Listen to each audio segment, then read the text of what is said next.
When we first moved to Las Vegas, I wasn't quite sure what I was going to become or do. My husband knew exactly where he was going. We were in a new church. He was a pastor of a church here in Las Vegas, and I was a mother of 3 children. I was really full of anger. It's almost like a secret that I had in my life. I knew that I had that much, that I had a problem with anger. Now, I didn't know that other people knew about that. And so I wasn't quite sure what I was going to do.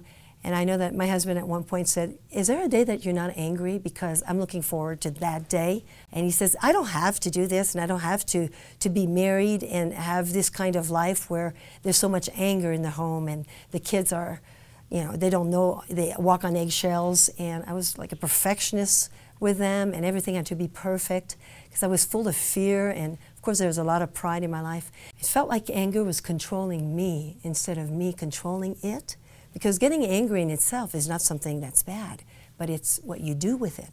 So I felt like I was not a good mom.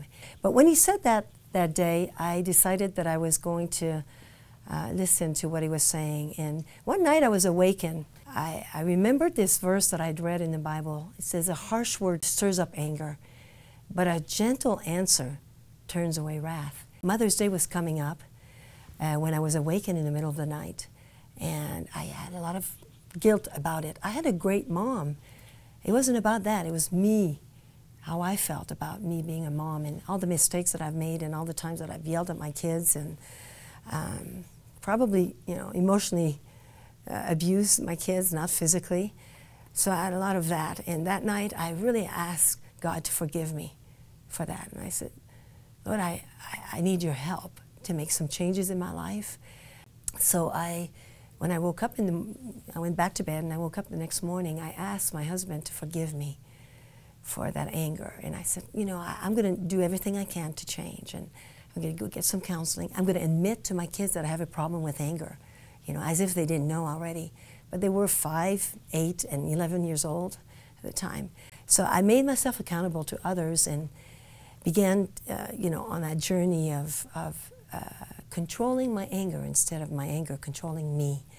And at that point, my husband asked me if I would share that on a Sunday morning, Mother's Day. I was willing to do that, and I shared that with the congregation, the people in the congregation. And what I realized is that when I asked my husband and my kids to forgive me for crushing their lives and for being such a perfectionist and having so much anger in my life, I realized that other people, it brought hope to other people, and it created defining moments in other people's lives. For example, there's a war hero that wrote me a letter, and he said, "I did not know I could ask my kids to forgive me for my mistakes and for my anger." And it brought hope in his life and reconciliation. I realized that by being transparent and sharing with others the struggles that I'm going through, trying to change in my life, it helps others to do the same. And I realized that so many people have shame in their life because of their weaknesses, because of the things that they have to go through or the mistakes that they have made. And so on that Mother's Day, it reversed all the feelings that I had before about Mother's Day. It just was totally reversed. And at that moment, on that day, Mother's Day became a day of celebration, and I knew that my kids had forgiven me, my husband had forgiven me, and it even touched my mom, because I was sharing that story with my mom, and I said, "You know, Mom, it's like I was on a boat going downhill. You know, if I was to continue to live my life with anger and allowing anger to control my life," I said, that would have affected my kids, and it would have gone down to the next generation. But because I saw this picture of me on a boat downhill, but when I decided to make some changes and let God help me, it's like I turned the boat around with God's help, and I went uphill in the boat, and to break, you know, this thing of having this problem with anger given to our kids. Instead, it's a blessing. It's a story of overcoming. And so my kids don't have a problem with anger. And my mom said at that point, "Can I jump in the boat?" So not only was I helping to create defining moments in my kids' lives and other people, but also those that had gone before me. So my mom was changed as a result of that.